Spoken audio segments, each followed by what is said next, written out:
আয়ুষ বাদনী উত্তর জোনের হয়ে 204 রানের অপরাজিত ইনিংস খেলে টেস্ট ক্রিকেটে নিজের দাবি জাহির করেছেন।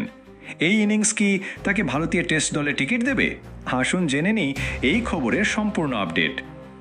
দিলীপ ট্রফি 2025-এর প্রথম কোয়ার্টার ফাইনালে উত্তর জোন বেঙ্গালুরুর বিসিসিআই সেন্টার অফ এক্সিলেন্সে পূর্ব জোনের বিরুদ্ধে খেলে। চতুর্থ দিনে আয়ুষ বাদনী 222 বলে অপরাজিত 204 রান করেন, যার মধ্যে 13টি চার এবং 3টি ছক্কা ছিল। উত্তর জোন 668 রানের বিশাল স্কোর করে এবং 833 রানের লিড নিয়ে সেমিফাইনালে জায়গা করে নেয়। বাদনী তৃতীয় উইকেটে অধিনায়ক অঙ্কিত কুমারের 198 রানের সাথে 150 রানের এবং চতুর্থ উইকেটে নিশান্ত সিন্ধুর 68 রানের সাথে 157 রানের জুটি গড়েন। এটি ছিল তার দ্বিতীয় প্রথম শ্রেণীর ডাবল সেঞ্চুরি। 24 বছর বয়সী আয়ুষ রঞ্জি ট্রফিতে দিল্লির অধিনায়কত্ব করেছেন এবং আইপিএলে লখনৌ সুপার জায়ান্টসের একজন নির্ভরযোগ্য ব্যাটসম্যান। 2024 সালে রঞ্জি ট্রফিতে ঝাড়খণ্ডের বিপক্ষে তিনি 205 রানের অপরাজিত ইনিংস খেলেছিলেন। এই মরশুমে তার দিলীপ ট্রফি অভিষেকে তিনি দেখিয়ে দিলেন যে তিনি লাল বলেও আশ্চর্যজনক কিছু করতে পারেন।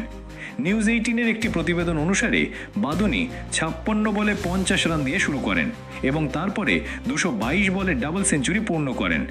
শেষ ঘন্টায় 55 বলে 54 রান করেছিলেন।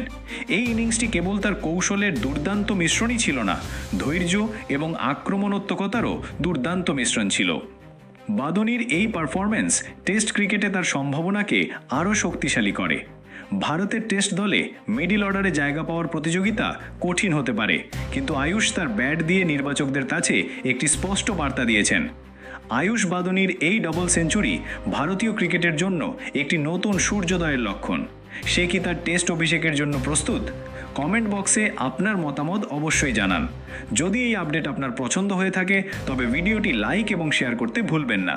আর ক্রিকেটের সঙ্গে জড়িত প্রতিটি নতুন আপডেটের জন্য আমাদের সঙ্গে থাকুন। দেখা হবে আরেকটি নতুন আপডেটের সাথে। ততক্ষণ সুস্থ থাকুন, ভালো থাকুন। ধন্যবাদ।